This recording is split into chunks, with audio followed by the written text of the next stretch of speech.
Salutations cordiales à tous mes amis et frères de famille avec Jésus. Aujourd'hui, nous parlerons de la question suivante. Sais-tu communiquer et écouter?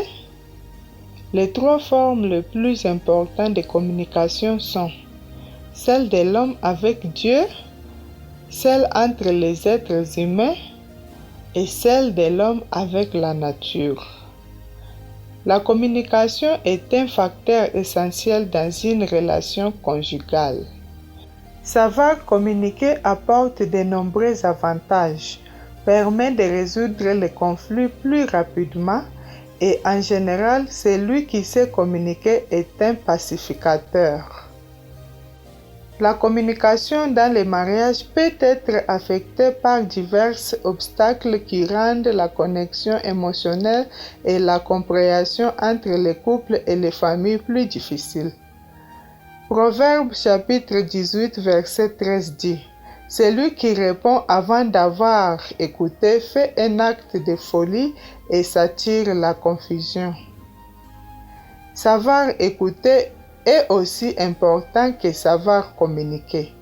Beaucoup de désaccords et de douleurs pourraient être évités si les gens se souciaient suffisamment des autres pour leur prêter attention. Voici 10 obstacles à prendre en compte. 1. Manque d'écoute active.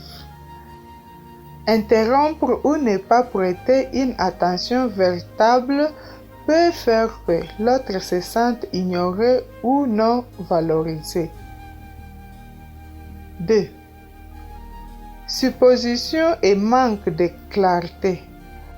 Supposer que l'autre comprend ce que nous pensons ou ressentons sans l'exprimer clairement peut entraîner des malentendus.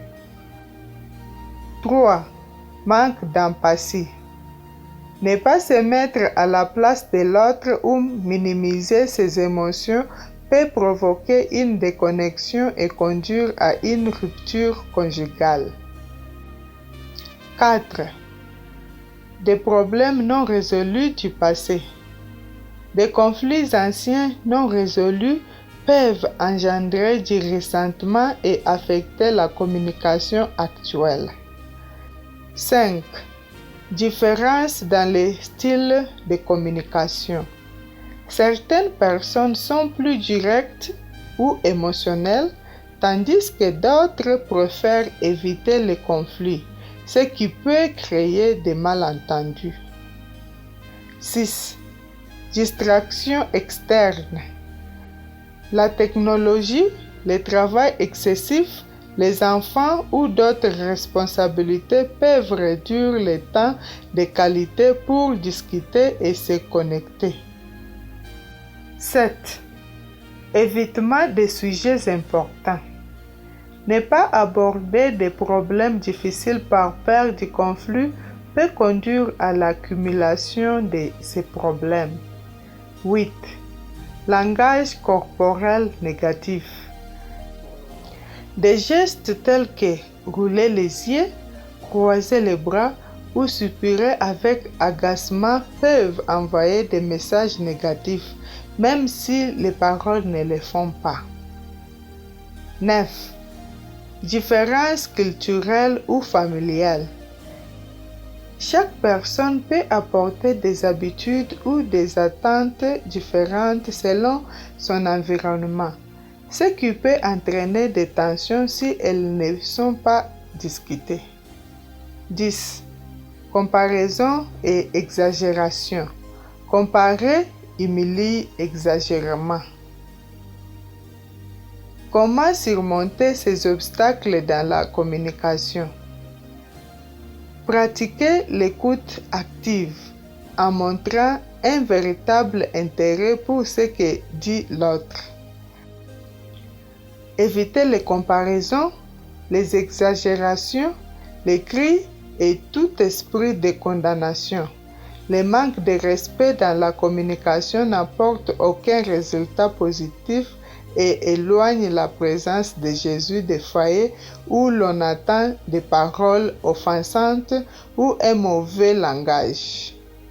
Utilisez un langage assertif et clair, en évitant de blâmer ou d'attaquer l'autre, ce qui est une grande bénédiction.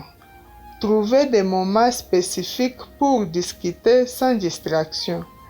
Évitez les conflits devant les enfants car cela peut leur causer des traumatismes et affecter leur avenir.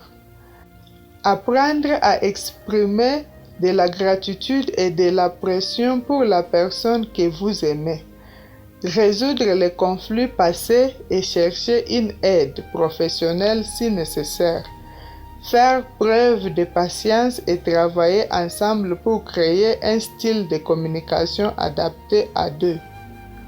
Éphésiens chapitre 4 verset 29 dit: Qu'il ne sorte de votre bouche aucune parole mauvaise, mais s'il y a lieu, quelques bonnes paroles qui servent à l'édification et communiquent une grâce à ceux qui l'attendent.